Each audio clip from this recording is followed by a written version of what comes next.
By the end of this video you will be able to know how to turn on bass boost in Windows 10.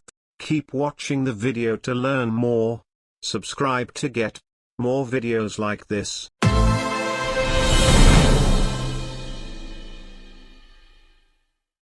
Hey, Faraz here. I won't take much of your time. Let's start the video. Go to Windows menu.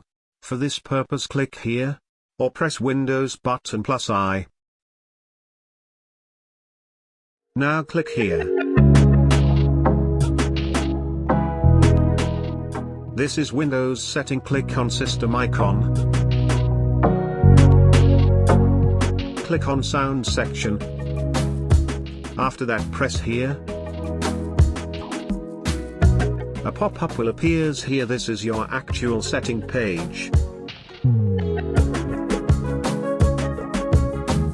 Start with the headphones because I am using that right now. Choose level. As you can see, volume level is low. Put the sound to 100 straightway. Go to enhancement. This is your real setting.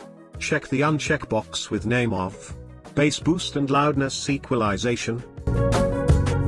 Move on to the next section. Now click on advanced. Keep the frequency at high for better sound. Next one is spatial sound. As you can see, spatial sound format is off on it on Windows Sonic for headphones. After all that, click on apply and OK. Follow the steps to prevent any problem. Do the same step for other speakers which is attached with your system, also as you did before.